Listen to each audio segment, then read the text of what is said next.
Welcome back to Operation Overhaul, everybody.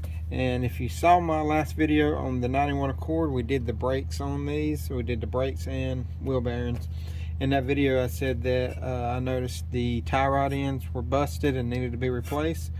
So that's what we're going to do today. We're going to do inner and outer tie rods along with the new bellows, or boots as some people call them. That way that we can make sure that they don't get any dirt or anything up in there. So let's go ahead and get started with that.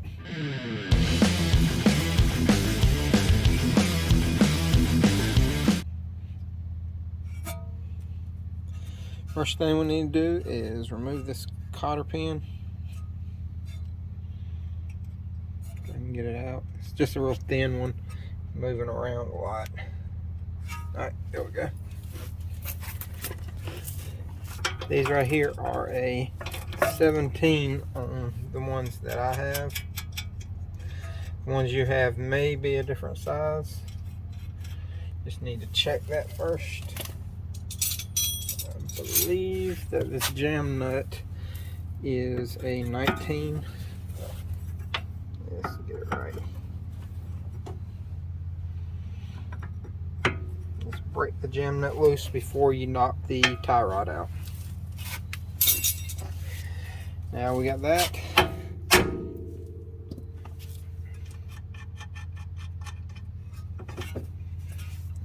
Turn that to the side. And this should spin right off.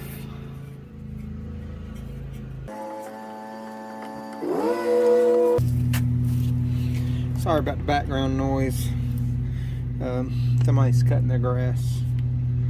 But as you can see, this right here really needed to be changed, and they were old. I don't know how old they are, but it's even got a little bit up and down play in it, which isn't good.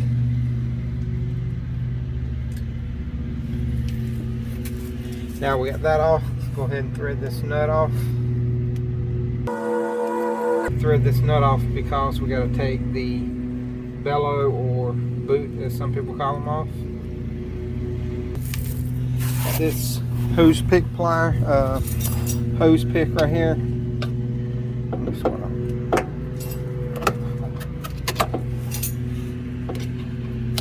just gonna cut it a little bit with that, just so I can pull it off of here.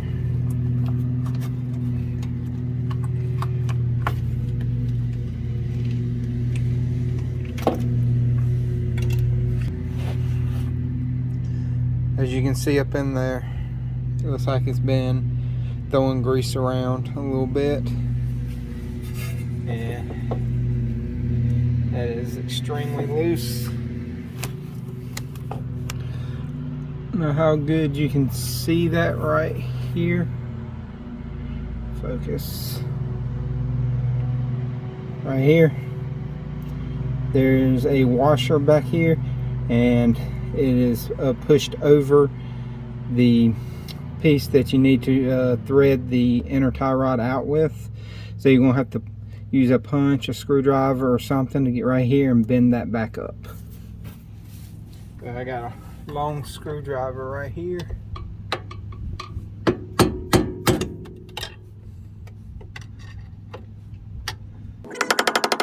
Get underneath here and bend this bottom side up, and we're going to use this crow's foot right here to get underneath in there to break it loose. But once I get that bent up, I'll be right back. So I got the tabs bent down. Like I said, we're going to use this crow's foot. It is a 17 millimeter.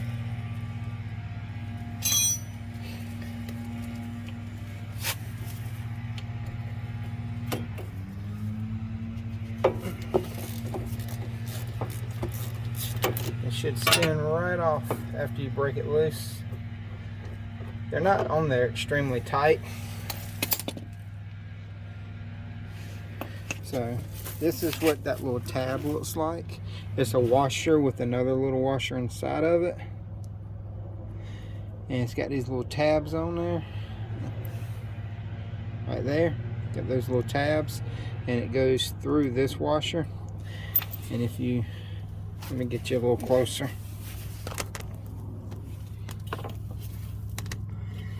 And if you look at these little little indentions right here, those go inside of that and keep it from spinning, and then when you put the new one on, you knock them down just to make sure that the inner tie rod doesn't come off.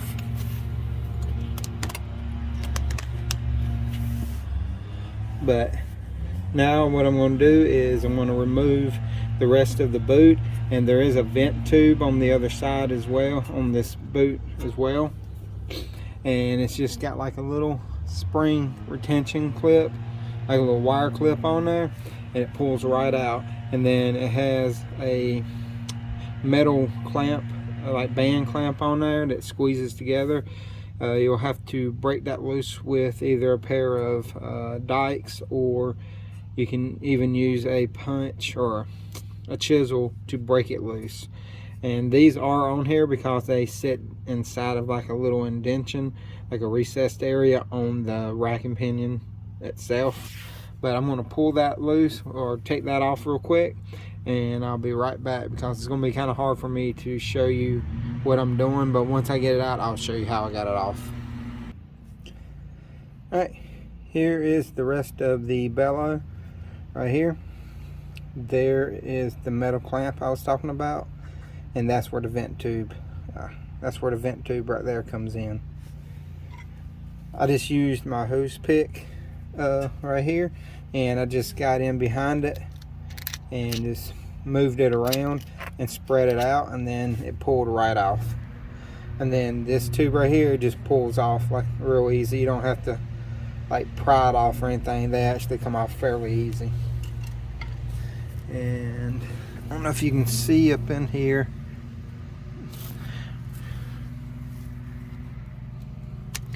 but there's the vent hose right there on your right. That just connects into that right there and transfers any air or anything from one side of the car to the other side of the car. And it's just a hose that goes from this bellow to the other, and it just transfers the air to one another. Some people actually leave these off. If you leave them off, it will allow dirt to get inside of them, so I do recommend putting them back on. The driver's side is a little harder to put on. I've already put that side on, and it comes on the top instead of down through the bottom, so it is extremely hard to get it on because of the limited space in there. This is the boot kit that I got. It's just a Master Pro from O'Reilly's. They're not a sponsor, but it was just a cheap boot kit, and it just comes like this. It comes with 2 zip ties, and you just zip tie it on.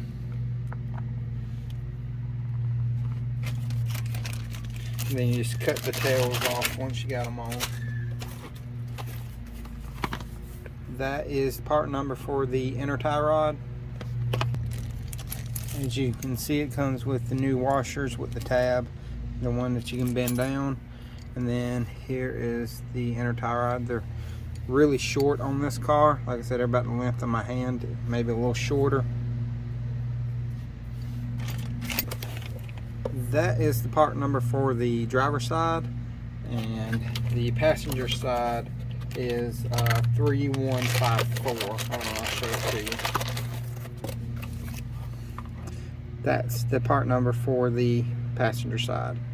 And if you look underneath, it says 314R, and then on top it's 3154. The 54 number is what they'll go off of if you go to O'Reilly's. And so you don't get them mixed up, these do have L and R written on them. And in case anybody doesn't know, the left side is driver's side, right side is passenger side, and that's for America. If it's European or anything like that, it's going to be opposite, but it goes off of if you're sitting in the car. So if you're sitting in the car, left side will always be driver's side in America. But it has the boot. It isn't greasable, but it does come with a new clip or pin. So when installing these.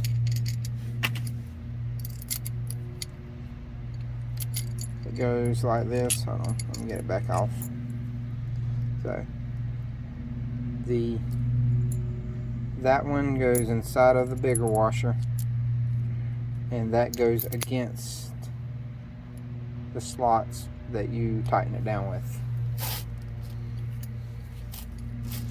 I'm gonna go ahead and thread this on.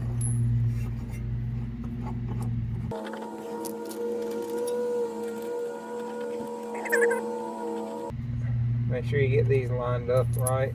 And I do believe it uses the same size. Yep.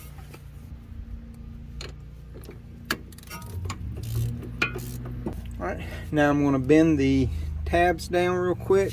I'm going to turn you off for that just so I can get in here and knock them down with my chisel real quick. So I'm going to knock those down and we'll be right back before I put the bellow back on. Alright, I got those bent down.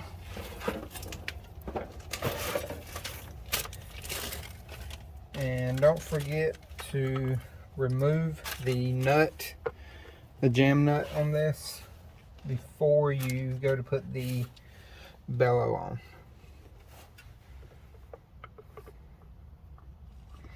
Now this is going to be a little tight. There we go.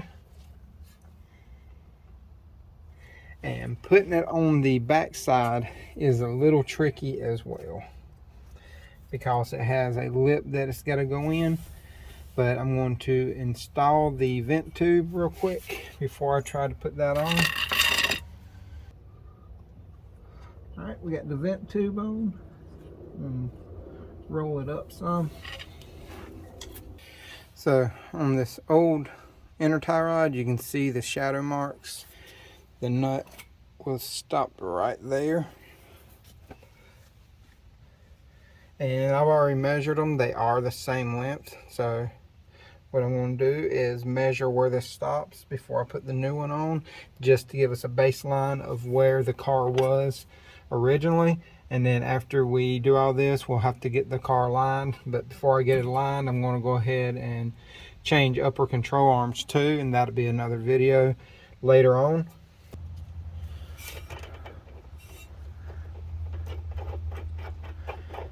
This new jam nut is a 22. It is a little bit bigger than the other one. Some people put grease in these bellows as well. It was greased pretty good on that, so I don't feel the need to put any more grease into it. All right, let's turn this out of the way.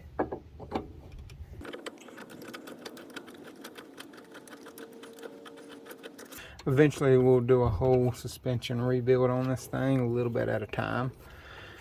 Like I'll do new lower control arms, new upper control arms, new struts. I eventually want to redo everything, new sway bar end links. Cause the bushings in the bottom of the lower control arms, I can tell are getting a little weak.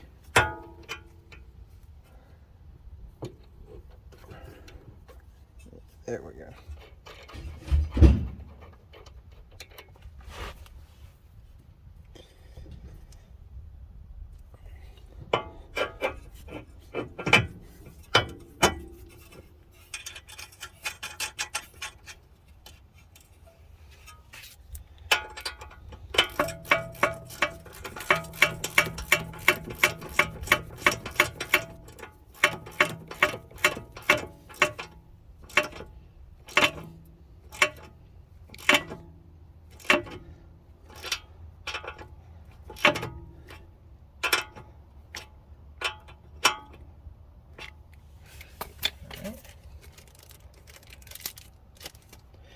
And put a new pin in,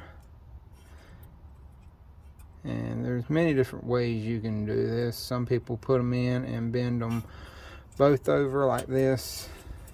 That's typically what I like to do. Some people bend them around the nut like this. Some people just do one. Whatever you really prefer. There's really no right or wrong answer as long as you put a pin in there, because if this nut backs off and you hit enough bumps, this is going to fall out and your tire is just going to go wherever it wants to go. So I'm going to leave this loose, and I'm going to straighten this back up and kind of eyeball it, make sure it looks straight, and I'm going to put the tire back on it before I do that. But other than that, this is pretty much putting inner and outer tie rods with new bellows on a 91 Accord. And if you have any comments, concerns, any specs or anything you need off of one of these, hit me up in the comment section. I'll gladly do whatever I can to help anybody out. But until next time, y'all have a great day, and if you would, please like, subscribe, and hit that notification bell.